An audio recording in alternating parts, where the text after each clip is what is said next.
Welcome to Demasked. My name is Fresman, and today I'm joined once again by Shank Mods. Mr. Mods, how are you doing today? I'm doing great, man. It's good to see you. I'm ecstatic to have you back on the show because since the last time you and I have spoken, there's been a major project that you finished, if I'm to recall correctly. Yes. Oh yeah, the big TV, of course. So, so for the party people at home who maybe haven't seen the video, how large was that CRT again?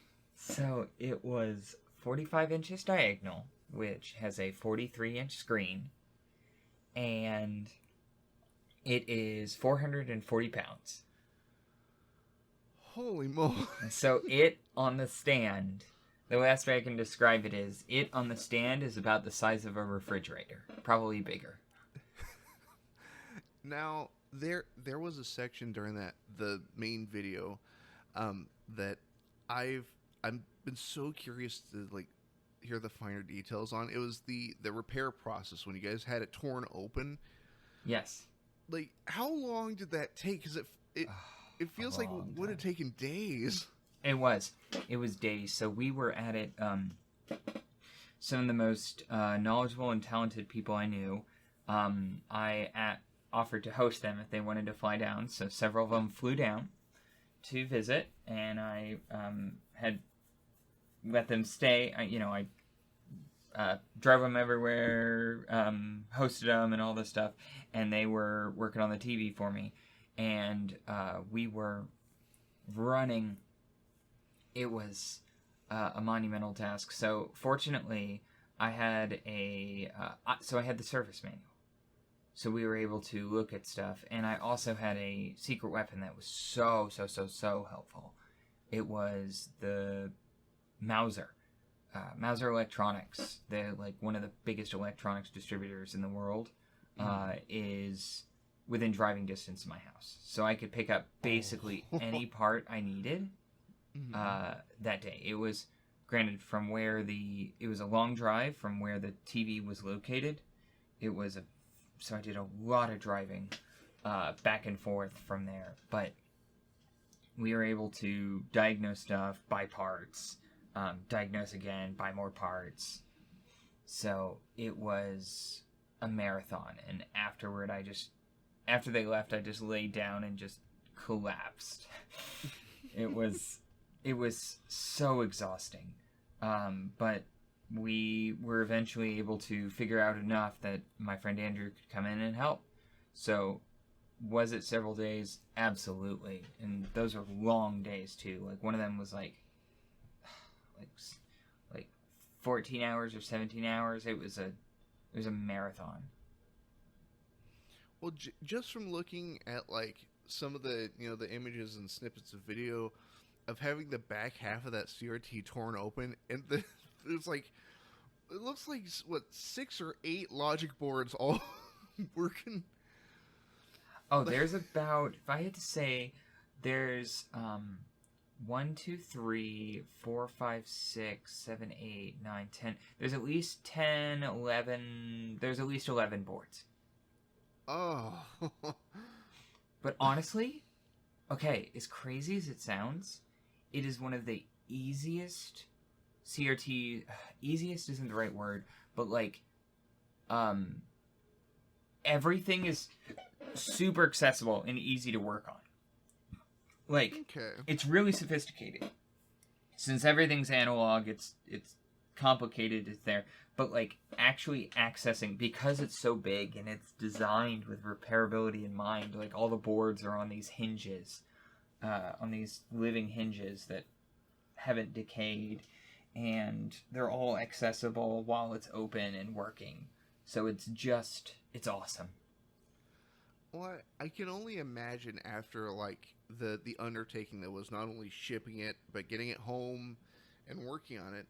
I can just imagine like after everything's said and done, everybody goes home. Somebody's like, hey, do you want to go mess around with your giant CRT? I'm like, I don't even want to look at it right Yeah. now. Yeah, it was exhausting. After working on it that much, I definitely needed a break from it. But Well, Well, do you have any plans for it? Because I know you'd mentioned here a couple days ago you had taken it to a convention. Yes. It was someone reached out and offered to sponsor taking it to the convention. A friend of mine offered to do that, and what he said, and that entailed him sponsoring it, meant he covered the cost of everything. He rented the truck to transport it. He gathered up volunteers. He basically was like, "Hey, if you'll allow me, I'll put in the legwork and the money." And I said, okay. And it was a lot of work. Granted, I still had to be there and spend hours and hours wrapping it. It took us like 5 hours to wrap it up and load it into the truck. The two of us.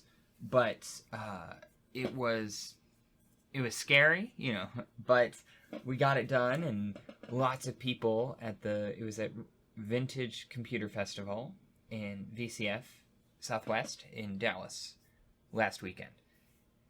And right, it was, I forgot you're in Texas. Yes. As am I.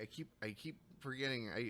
I try to not what's the word I'm looking for. I don't directly ask for people's locations, but it's nice to get a general sense.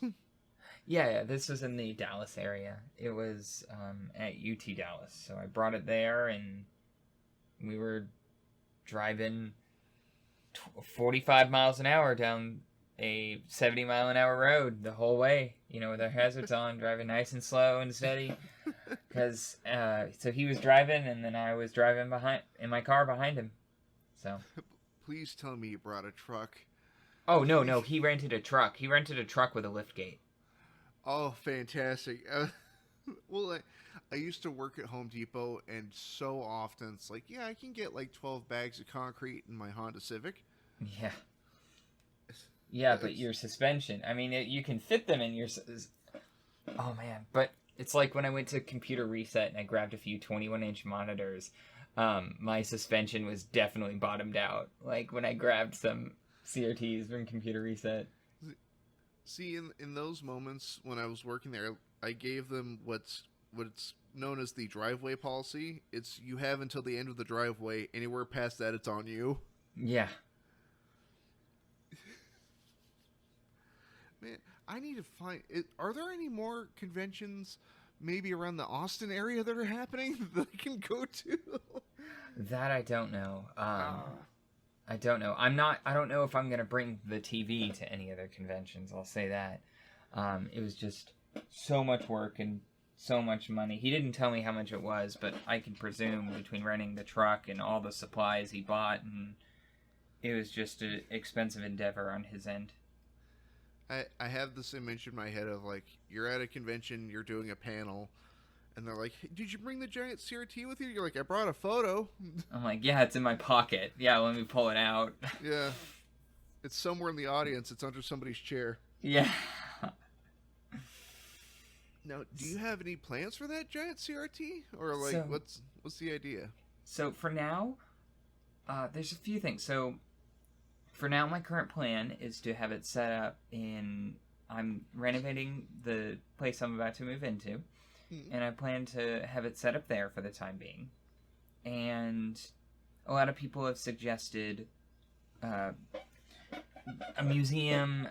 Why this belongs in a museum? It should go there. And it's more complicated than that because it's definitely something I've thought about and I'm open to. And that when I'm done with it, I think that would be the ideal place for it. But there's so much you need to take into account with something like that. Like you need a museum that not only can display it, like has the room, like it takes up so much space. They have the room and the ability to display it, and them displaying it, in order for it to be properly displayed, it has to be on, so that it's on and running 24 hours a day. Then it's going to burn out the tube. If it's running 8 or 12 hours a day every day, it's going to burn the tube out. They need to have staff there that's able to, staff or some sort of contractors or partners able to diagnose and repair it and maintain it. It's a huge burden and it's a big deal. You get what I mean? It is the you know, the cathode ray tube equivalent of a literal elephant in your room. Mm-hmm. It's not like an art piece where you can just put it there and once it's there and it's there. It's a machine that has to operate and be maintained and has a limited operating life before it runs out. So granted, that's thousands and thousands and thousands of hours, but so for the time being, now I want to be able to have notable people who are in the hobby be able to make videos on it and share it and show it, and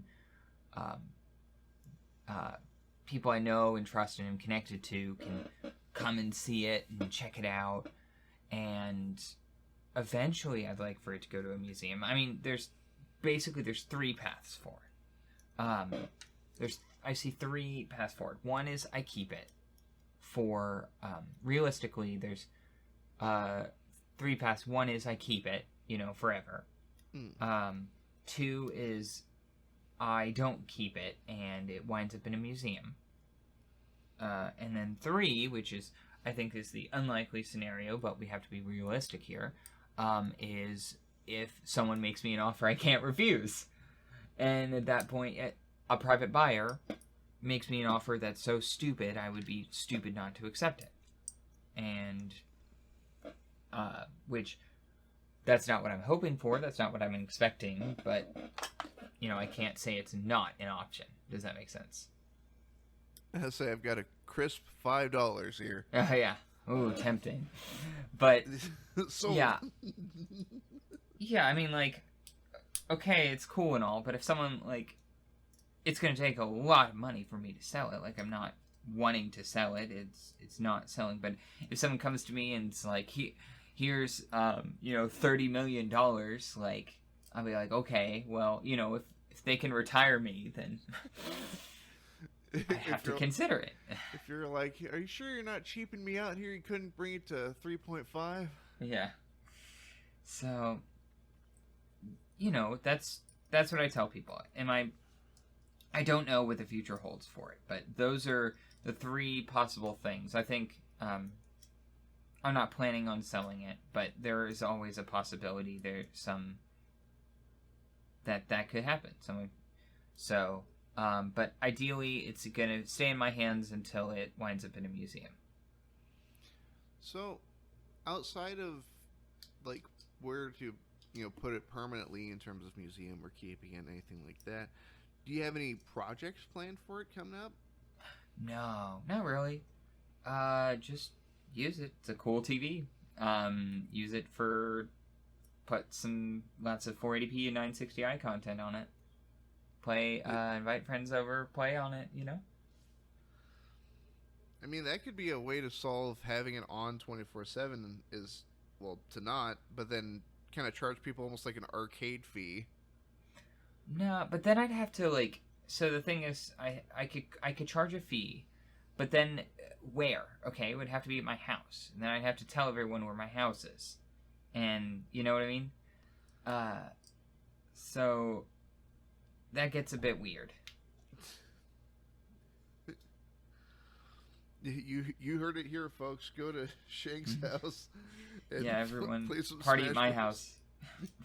Yeah, so I can't really just share my address publicly. It would need to be at a public place. So I'd love to talk to, if museums are interested in hosting it temporarily to check it out and see and share it, then that'd be cool. I'd definitely be interested in that. So then, my goal is I'd like as many people as possible to see it, but I need to be realistic. Like a museum, I could donate it to a museum, and then this is a realistic scenario with a museum is I could donate it to one, and then they could say they could not have room for it, and then can't find a way to set it up and all that stuff, and then eventually just sell it. Never showcase it. That happens with museums. So as soon as I donate it, I'm really relinquishing control and keeping it from and I, if I donate it to somewhere, then they're in control of it, and if they decide they want to sell it and not showcase it to people, then I'm out of luck. You know what I mean? Then it disappears into a private collector's hands. So. It sounds like you need an addition on your house for just that. Yeah, but then I have to share my address. It's complicated. So, it's just a complicated ordeal. I have this, like, I want you. Okay, hear me out. It's an extension on your house, but it's a room just big enough to fit the CRT. Like, there's like maybe, let's call it 3 feet from the screen to the door. Oh my gosh. Enough that you can stand in there and you can see it very clearly from the doorway on the other side. But you just charge people a ticket fee to come in and don't use it. You just look at it and then you leave. Absurd. Hey man, I'm trying to get you money. No, money's not the primary goal here. The goal is letting other people, trying to get people to see it, while also the balance of respecting my privacy. Understood. Now, has there been something that you haven't done with that CRT yet that you've wanted to do but just haven't gotten around to? Let me see. There's a few like more calibration and stuff. Once I move it to my new place, I really want to me and some buddies want to dial it in and get it looking its best. Right now it's improved, but depending on the location, and when you move a CRT, you need to recalibrate it, and even if you rotate it 90 degrees, the Earth's magnetic field has an effect on it. So when I moved it to the convention, the screen was all discolored, and I had to unscrew a panel and adjust some potentiometers on the board to adjust for the geomagnetic correction. I never knew that about CRTs. So wait, so just the Earth's magnetism can affect the picture? Yes, geomagnetic correction. Let me see if I can send you a video. Let me see if I can find it. I think I sent one to my buddy. I was gonna say, is that why a lot of my TVs growing up look like garbage? Well, the colors will be off if it's the bigger it is, the more it affects it. Here, let me see. Copy link. Let me send this to you. So that, and then if you look here, so that's one direction, and then the other. Look at the corners. Oh yeah, no kidding. Also, future mean editing, like, we gotta put this up there. Yeah. So you can see the geomagnetic correction affects the corners like that. So because it works by using magnetic deflection, it's calibrated for, when you calibrate it for where it is, it takes into its all factors, all magnetic factors. And when you have the Earth's magnetic field, never underestimate the Earth's magnetic field. So, but yeah, it was funny because last time we were talking with me, you were like, what's your next thing? And I'm like, I can't share it, but it's big, you know? I'm like, it's big. I think is that what I told you? I can't tell you what it is, but it's big. Well, so the last time you and I spoke, how far along in this process were you? I think I had the TV and was working on... I definitely had the TV in my possession, and I was working on editing the video and stuff like that. I was grinding away at the video. Oh, no. I caught you right at your most busy. No. That was fine. You were totally fine. But it was... no, because I had the TV for like a year or so. Mm-hmm. I had the TV for quite a while before I posted the video because I needed to work out sponsorships. I was trying to get an interview with a Sony guy. I was trying to get it tuned up. I was trying to... And I needed to keep it secret because I presume you saw the end of the video where I revealed it to the Facebook group. Mm. I like. How much of a pain was it to keep that secret for that long? Oh, it was awful. People were asking me, "What are you up to?" All this stuff. I couldn't even tell my patrons. Like, I had to keep it secret because it couldn't leak. It was critical that it didn't leak for that prank to work. And all the people that were like screenshotted it in the video were they loved it. The people who, it's one of those rare instances where the people that were pranked loved it. They thought it was hilarious. So they were good sports about it. I was worried that the scene was going to be pissed off at me and angry and, like, you know, basically treat me like an outcast. I saw one person was like, no, he pranked us and he lied to us. He's not welcome here. And then a whole bunch of comments were like, you're not welcome here. That was hilarious. You know, get out, you know. Leave him alone. Yeah, be like, no, that was perfect. It was funny. Yeah. So, I was very fortunate that the CRT scene was they were good sports about it. That's fantastic. I'm so glad. I'm thinking about it, and I don't think I could ever keep a prank away that long. Oh yeah, that was my plan from the beginning. I'm like, once I get this right before the video, and I needed to do it right before the video because I wanted it to tell them just a couple days later. So I had to finish everything else in the video, and that was the last segment I was editing. So I had everything else done, and then I'm like, okay, time to do the final part, right? And, you know, I have to, because I had to plan everything around their reactions. I'm like, in order for this to work and for this to make sense, they need to react exactly the way I expect them to, right? I need them to act exactly this manner. And I posted it, and they acted exactly how I expected, which worked out great. I wanted to capture that. I don't know if you've ever seen any screenshots of like old 4chan green texts where OP delivers and everyone goes crazy. Yep. Like, yeah, include me in the screenshot of this. You know, I love those. I never browsed 4chan myself, but I loved seeing screenshots like that where something crazy someone makes an absurd claim and then everyone doubts them and then they deliver and then everyone loses their mind. Do you remember the sour cream one? I do not. Guy lives in like a bit of a hoarder house and he's like, I'm hungry, what should I eat? And he opens his fridge and it's just like horrible old mold food, and he opens like a thing of sour cream and everybody's like screaming at him. Oh my gosh. People are telling him to eat it. It's just yeah. I haven't seen that, but like, you know, ones where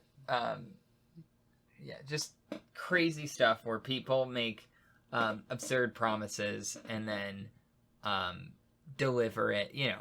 I love stuff like that. So I wanted to, you know, the hypothetical scenario was that I wanted to I never said any lies or anything.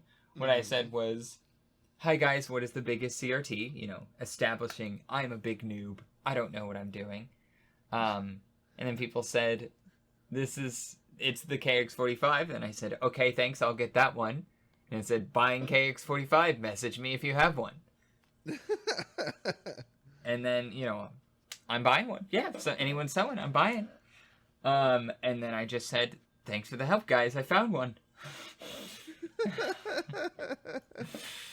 And let them all come to their own conclusions.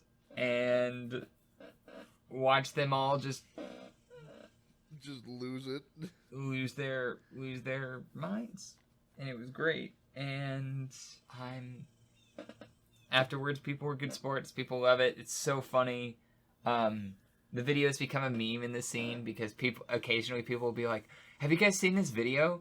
And then everyone's like, yes, we've seen the video. It was posted like 100 times, you know, the day it was I posted the video. It was posted in those groups so many times. They had to like, ban, delete posts. Ban or delete posts with this. Like people would Stop reposting. Yeah, the video, and the big Facebook group was deleted Oh, no. due to I think it was a Facebook bug. But when it came back, the first post was, thank God the group is back. I've been meaning to share this with you guys, and it was a link to my video.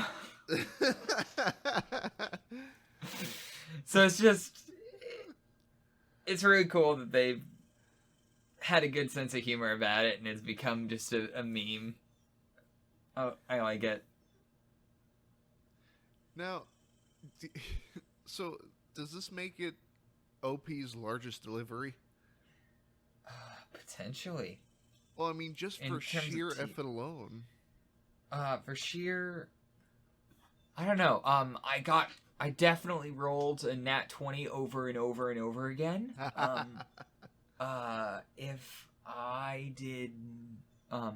if any of the things that were there did not go the way they were, it would not have worked out. It should not, by all accounts and statistics, it should not have worked out. Okay, that entire video, the one part that gave me the most anxiety is the snapshots of them moving it down the stairs. Oh man, yeah.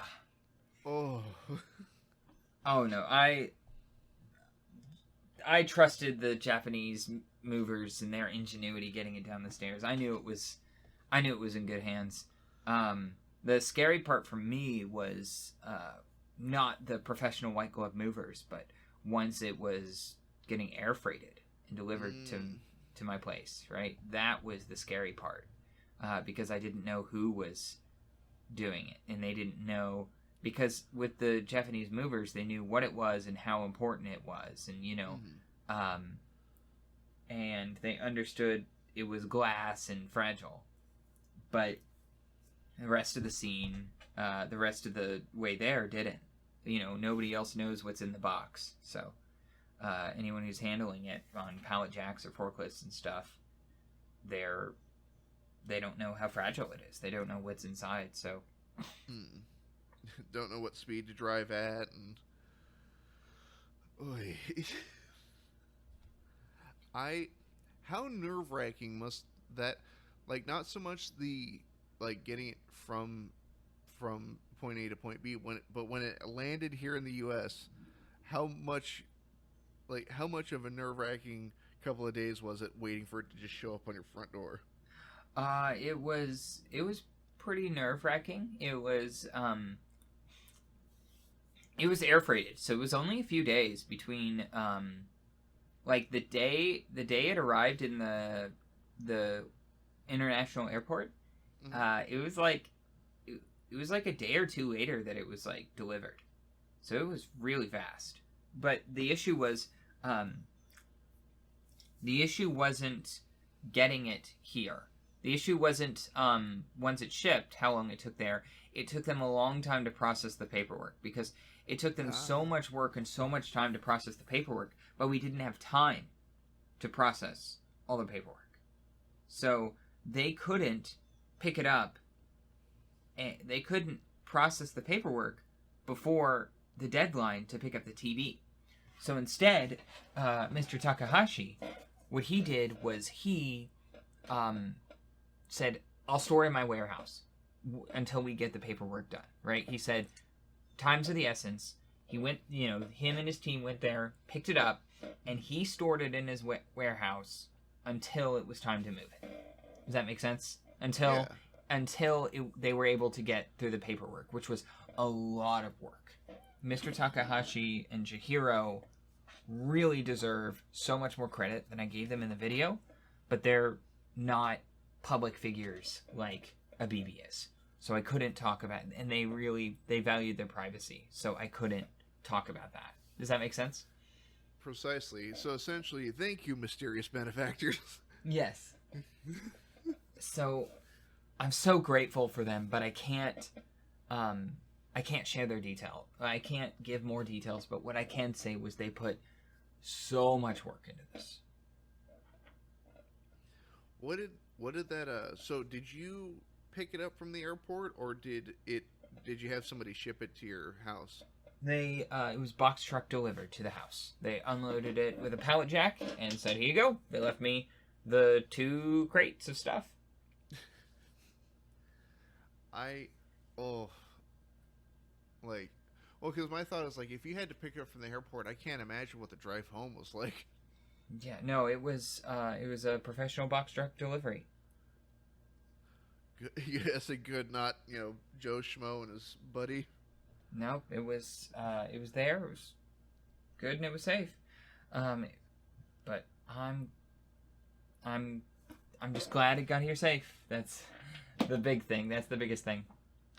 That's what matters. So now that at least this portion of the adventure has concluded, what's coming up in the future, or if you're able to divulge that? Sure, I can talk about that. So for right now, instead of focusing on like primarily videos and stuff, what I'm focusing on is I go through different. What I found the most effective strategy for me is to take things that are interesting for me and pursue them with no intention of making a video or doing anything about it, right? When I really dove down the CRT rabbit hole, I didn't expect to find the largest one in the world and make this insane story and video about it. When I started trimming the Wii motherboard, wanting to build a Wii portable, I never planned to build up all this extensive documentation and start this scene. You know what I mean? So what I do, my strategy for life has been find something that interests me and really just dive into it. So for right now, I've been really interested in analog video circuits and video processing chips. So I'm pursuing that, and I'll see what comes of it. I see lots of potential, but for right now, I'm in a learning phase rather than if that makes sense. Because I've been so focused on, once I get into a thing, I'm too comfortable. I know as much as I want to know about this. I feel stagnant. I want to do something new so that I can learn more. So right now I'm focusing on exploring new domains and learning about a new area. Okay. So with the video processing, where was the sort of jumping off point? What kind of led you down that path? So basically, I want. Do you know what composite video is? I'm sort of familiar. I'm not intimately familiar though. Red, white, yellow video cables. Yes. Okay. The yellow wire. So I had and then there's also RGB video, which is a higher quality red, green, and blue. I had a project, and for the project, I needed I had red, white, I had a thing that put out that yellow wire video, and I needed the red, green, and blue video signals there. And as crazy as it sounds, a video converter that doesn't lag, doesn't scale, doesn't process it, and all that stuff. Something that just passes it through without radically changing the video or doesn't exist. You cannot buy there's not a good composite video to RGB video converter. Which, I found one, but the closest thing I found one for backup cameras, but it forced all the video signals to be 480i instead of 240p, which was a problem for me. So I couldn't find this simple converter I was looking for.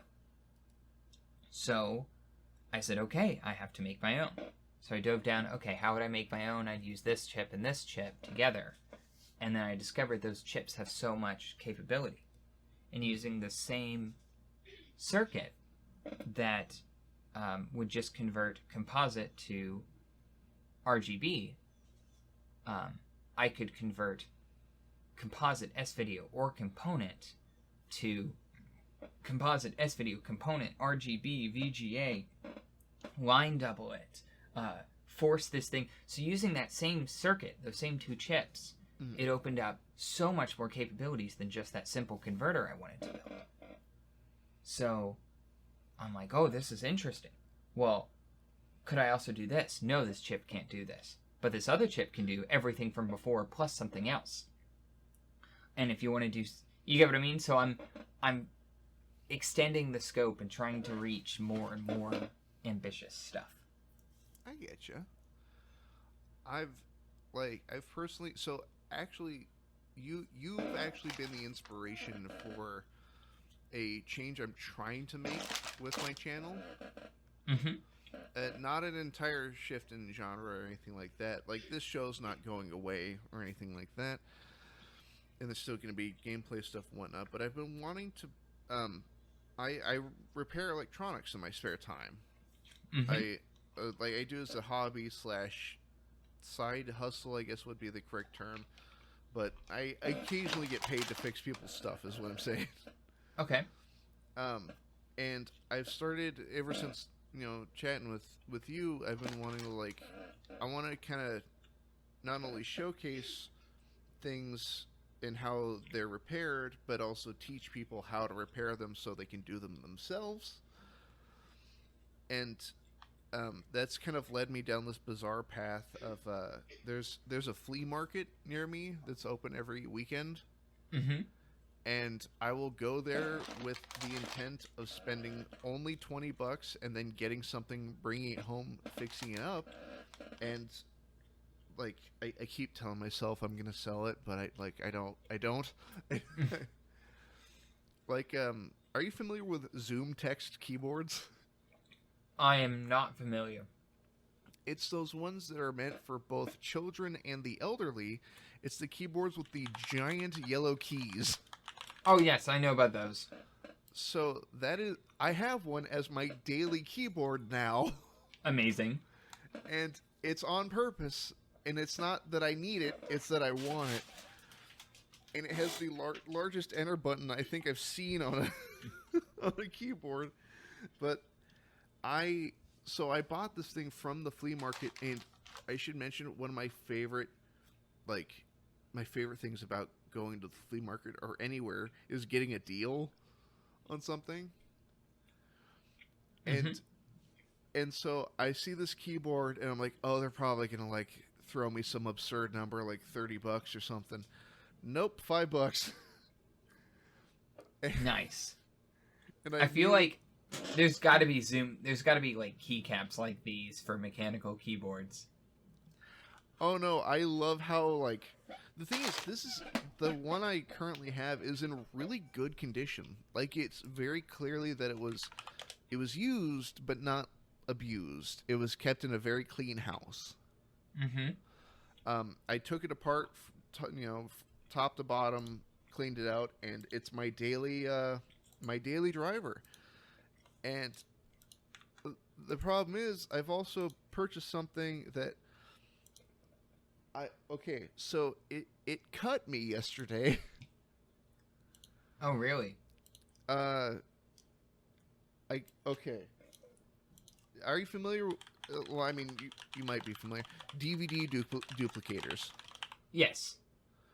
So, I found a Copy Stars DVD duplicator with 5 ports that on their website, that exact model retails for $355. Mm-hmm. I found this one at a garage sale. I got it for $10.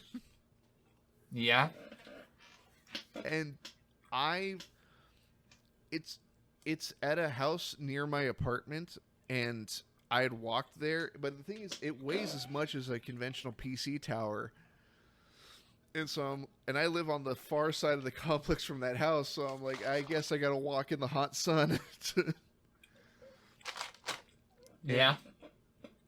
And I opened it last night, just to see what the insides looked like. I wanted to see if there was anything more going on than just 5 disc readers and writers.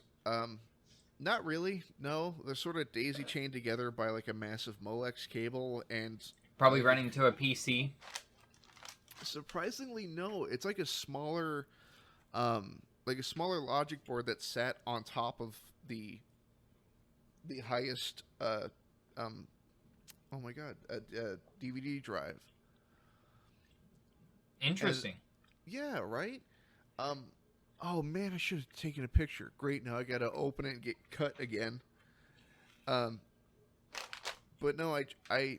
What's weird is that I keep calling it a PC, but the shell of it is one like square U-shaped panel, and so Oh. you just undo the screws and slide the entire outer shell off. Yeah, it like slides off the top, right? Mm-hmm. And I Yeah, so the top left and right panels are one piece. That makes yes, sense. one giant piece of like folded sheet metal, and I I tried to put it back on, and there's these little grooves that the case has to like slide into, and I made the mistake of like kind of running my hand along that metal, and I thought it was I thought it was friction. Yeah. Like it felt like heat, and I was like, oh, that's fine. And I put the case on, and I looked down, and my hand's bleeding. I'm like, oh, all right. Yeah. But I will say it'll teach me not to do it again because it's not across my palm; it's across the pads of my fingers. Ouch. Yep. Yeah, I had a cut like that once, and I couldn't play guitar or anything for a while because like sliding the fingers down, it just felt like it was gonna cut it right back open. Do you still play guitar? Not very good, but yeah. What kind of guitar you got? I used to play. I've got a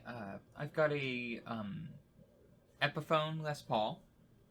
I really like. It's it's a plus top, so it's it's a poor man's Gibson. And it's pretty good. I really like it, and I usually keep that one in drop D, and I have a pink parts caster. It's like I built it using Stratocaster like parts, and it's surprisingly good. Nice. It's bright pink. It's got with a white pearly pick guard. It is obnoxious. I love it.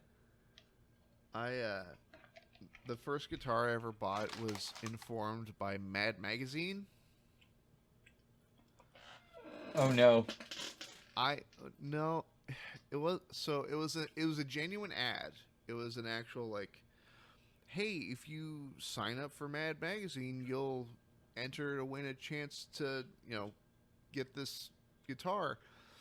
And it was I still have it. It's unfortunately at my mother's house back in my home state, but it's a cherry red Epiphone SG. Nice. And well, the thing is, the second I saw that photo, I fell in love. Yeah, SGs are cool. I also have a guitar that I refuse to play solely because it is signed by the lead guitarist of Weezer. Really? Yes. I got that as a Christmas present, and I at that time I was like 16, and I even told my mom, like, thank you for the guitar. I can't play it though. Like it's it makes sense. It's a wall decoration. Oh, I hear a cat. Yep. It's about that time. And by about that time, I mean an hour and a half before that time. Yeah. They're just making sure you're on time for your appointments. Reminding me, hey, just so you know, it's... Yeah, she's gonna go meow at me, and then meow at my girlfriend, and meow at my roommate. And Oh, I do have a project I'm working on that I'm wondering if you might be interested in. what is it? I'm resurrecting an Xbox 360. Oh, good luck with that. Is it a red ring of death? So, it's weirder than that. This was left in it was left in a hoarder house for some years. I have two of them. One is the second generation that has the AV cables and also HDMI, and the other one is the first generation where it's just the AV cables. Oh man, are these both white Xbox 360s? Yes. Oh no. So, there's actually been a development. So I am currently filming for it. I just need to finish up the last little bits. I've done like the tear down, the cleaning, and all this, and I've put it back together. It's missing some parts that I just need to put on them. You know that, what's it called? Not the outside faceplate with the power button and all that, but the inner faceplate that goes over the board that has the power button. Yeah. I have to install one of those. I had taken apart a 360 a couple years ago for parts and then never used the parts. Yeah. And thank goodness for I don't know if I've mentioned this in the last episode, but I have a photographic memory. Oh, nice. I definitely do not. But the thing is, it's involuntary. It's not like, oh, I can just think back to when that happened. No, it's like the biggest example I use is if I'm in a comic book shop and somebody mentions that they like Spider-Man, my brain will immediately run through everything I know about Spider-Man. Got it. It sucks, but it's a fun ability to have. It certainly helps during trivia nights. Yeah. But I was sitting here and I'm like, all right, it needs that one part, but I can't take it from the other Xbox because that's also going to be restored and shipped out. I have two people buying these off of me. And I hear just something in the back of my head like, we have that part. It's in this tote in your closet right now. Oh, Jeez. okay. And went and found it immediately, but I've been trying. The main trouble I've been having is finding a power cable for it. Like the power supply? Well, so the connectors change for like each generation, and while there's two of them that are the same shape, but the plug themselves are different, like the internals of the plug. Yeah, there's a few. I know exactly what you're talking about because as they made the Xboxes more and more efficient, they needed lower wattage power supplies, but they made the newer lower wattage power supplies not work with the higher wattage Xboxes. So if you find the higher wattage Xbox 360 power supply, it should work with all of them. So the one I've got is the I believe it's the higher wattage one. It's the one that actually locks in, like it has the two little nubs you gotta press. That I don't know about that. I just remember there being like ones they're intended for different wattages. Well, oddly enough, the what's the word I'm looking for? So you know how a lot of the, I believe even current day Xbox power supplies, from the box to the wall, use that cable that a lot of like PC power supplies use. Yeah. That like, I hesitate to say. Oh, the cable? Yeah. Yeah. It's like that, but not grounded, Yeah, or maybe grounded. That weird kind of hexagonal trapezoid. I always call it a D-shaped connector, but I think it's like a C13 cable, I think is what it's called. Yeah. Let me see. C13. C13 cable, C13 power cord, IEC C13. Yeah, that's it. IEC C13. So the ones that the older connectors use is this weird BS proprietary version, where it's that same connector, that same cable, but there's a divot cut out of the top of it. Wait, seriously? Yes, I'm dead serious, and I'll have to get a photo of it for you here later, because it's not only a divot in the power cord itself, it's a divot that is inside the connection for that 360 power supply. Weird. And which sucks, because they're really hard to find nowadays without shelling out a good amount of money on Amazon or other, like DK Oldies or some equivalent. But unfortunately, I believe in the concept of finding it naturally. I'm finding that connector. That's wild, with the little cutout there. That's stupid. Right? And my partner made a good point, which was probably a bad point, but like a good point in terms of usefulness. I have a bunch of those connectors without the divots, and they go, why don't you just take a Dremel to it?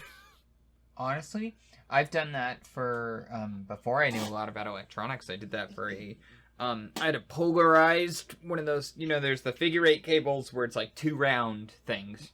Mm. And then there's the polarized one where there's a round thing and a square thing. Yep. And what I did was I had a PS3 and I couldn't find the cable for it. I had I had a cable that was the polarized and I needed the unpolarized one. And so I just I used a knife and just cut down the corner, or like I used like scissors, or like either like some sort of snipping tool and a knife, and then I stuck it in and it worked. I haven't done that too much growing up, but I did heavily consider doing that to this 360 cable, but since I'm selling it to somebody, I didn't want to be like, here's this ramshackle thing that I stapled together. Or you could cut that plastic piece out of the power supply itself. Yeah. You know what? Oh crap! I could have done. I have a Dremel. Oh. You know what? No, it's fine. My integrity is secure. Yeah. But so I powered that. So I've got it all the way back together, outside of the external faceplate and that internal one for the power supply. And I actually turned it on for the first time last night. Okay. And I'm pretty sure it was because I took it apart and put it back together, and I also because the thermal paste was super crazy old, repasted the GPU and the CPU. Yeah. But it red ringed once, but I don't believe it was a full red ring. I think it was a genuine hard drive error. And then the second time did this weird checkerboard crash during the startup menu. That screams GPU to me. And well, the thing is, turned it on the third time just for sake of, just for laughs. Works fine. Oh man, I'm skeptical. I think that thing's on its way out. I'm gonna have to open it again to put that plate in, so I think I'm gonna just double check everything before I go any farther. I don't trust the white Xbox 360s. Those things are just doomed to fail. Yeah, but it's the wish fulfillment of a buddy of mine, and I don't want to let him down. What does he want? He wants that specific one fixed, or he wants a... He wants a Xbox 360, and the minute I said, "Oh, I have two," he's like, "I will give you $40 for it." Yeah, I'd try to track down a Slim if you can, because that'll actually be reliable. I have a what's it called? Yeah, I have a Slim. It's mine though. Yeah. I got it with my own green dollars. Yeah. But I also plan to fix up that AV one.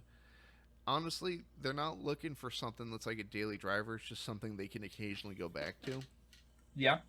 So I think it'll do the job, but I've also like warned him multiple times, like it's an old one. Like just be ready. Yeah, I would. Yeah. Personally, if people are like, hey, here's a Xbox, would you like it? Like, if people, I've had people offer me white Xbox 360s in the past for free, and I said, no, thank you. Give them to me, man. Yeah. Oh, it was a while back, but no, I have no interest in them. I say like, hey man, I love free stuff. Come on down. I like and like I've my addiction to fixing stuff and then not selling it has gotten to a point where I have like controllers to consoles I don't play and they're just hanging out here. Yeah. Now, question. Now, I I had a really dumb thought enter my head when I have the world's largest CRT video on like open on my other screen here, Yeah. and a thought entered my head: the world's largest Hot Wheels PC. No, I don't think I'll make any more Hot Wheels PC content or stuff on that. I tend to be like kind of one and done with that stuff. Like, here's something cool. Now let me show you something new. You know? I got you. What happened to that Hot Wheels PC? You still using it? Yeah, I still have it. I don't use it. It sounds like a jet engine. Hey man, that thing belongs in a museum. The Hot Wheels PC? Yeah. Probably not the one I modified, but I mean some of the stock ones maybe. Well, I mean, if your modifications have added to the longevity of the system, I don't see why not. At least Yes. in terms of preserving the at least the case. Yeah, it's a stupid, it was a dumb build. You know what I mean? It was just I don't mean dumb as in like, oh, I regretted this was a waste of time. It was just like, the goal was to be silly. It was a silly build. So Yeah. No, I I don't, get you. I don't see it as a museum worthy thing. It's just just a computer case with some different parts in it, and I took the bit and ran with it. Let's see. Do you have any more nightmare builds like that in the future? I know you mentioned you're not what's what I'm looking for. Not so much focused on videos, but focused on learning. Yeah, nothing in particular. I may have a cursed video or two in the future. We'll see. I mean, if I come across another 360, I can leave it on your front porch if that'd help. No, thank you. Absolutely not. It will stay on the front porch. It will go directly to the. I love the 360, but Those old ones. Those old ones. If I'm taking the time to work on a project, I want it to not self-destruct. You know. Well, so I have you happened to have seen Bring Us Studios video on the Leanne Lee Xbox 360 case? I think so. Yeah, I've been chatting with Bring It Studio. He's a cool dude. Right? I keep trying to get a hold of him. It's not working though. Okay. I honestly like it's one of the few times I'm like I have no clue how to get a hold of this person. Yeah. Did you try on like Twitter or whatever or email? I haven't tried email. I don't think it's available on the because I usually try to go off of YouTube. Yeah. Like because people will put their socials and their whatnots up there, and I did not see anything up there. But Got it. Have you had any? So, of the people you messaged, have you had any big channels reach back out to you? I am currently trying to figure out a time to interview a fairly popular wouldn't call it a narrator, like a horror video essay archivist. No, Like a creepypasta? like an investigator. Got it. That's pretty cool. And I will. Let's say I won't say who here, just in case I jinx it later on. Yeah. Don't make promises. Yeah. It ain't over till the interview's shot, you know? Up next is PewDiePie. No. Yeah. But no, I've been that work's sort of eaten up my schedule, so it's been harder to plan out interviews. You know? Makes sense. But no, I mean, shoot for Bringus. I shot him a message on Discord, but I like I said, I don't know if that's even the right avenue. Okay. Yeah. I don't know. It would be, yeah, I'd say shoot him there, email, Twitter, and if you don't hear back, then I don't know. Yeah. But, oh shoot, I just realized we just crossed the hour threshold. Oh, yeah. 101 is what my recorder says right now. Same here. Did you want to keep going, or did you want to wrap it up? I'd say we could wrap it up. Sure. Unless there's any other points you want to get to. Honestly, I'm just super glad that you come back on. It's always a joy talking to you, and especially covering as much as we did about the whole process behind the giant CRT.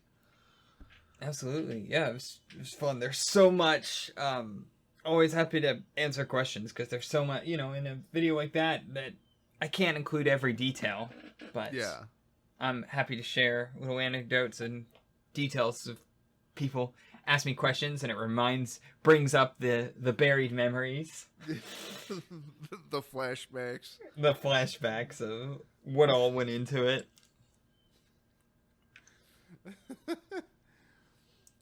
But so to close out I'm pretty sure I already know the answer, but I want to double check.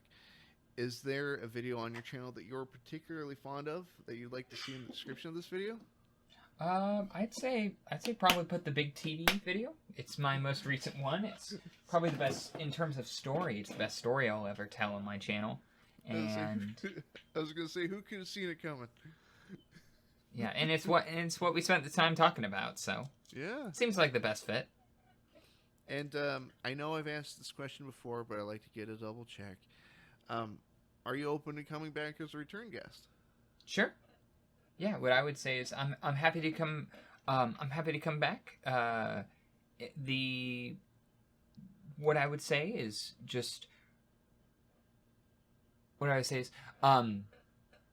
as long as if you've got like a direction to go with it. Does that make sense? Like the first time, both of these times have been different, which is good. Mm. Like if you have a, do you kind of get what I mean? Like How do I put it? Like a centralized topic? Well, a idea or a, how do I put it? Like, rather than, the first time was like general. This time was about the TV and stuff. If you got something, I'm definitely down to go on, but I would say if you got something like specific you want to go after, I'd totally be down. Like, oh hey, like let's talk about it this time, because so that way we're covering new ground rather than retracing old ground, if that makes sense. Absolutely. Yeah.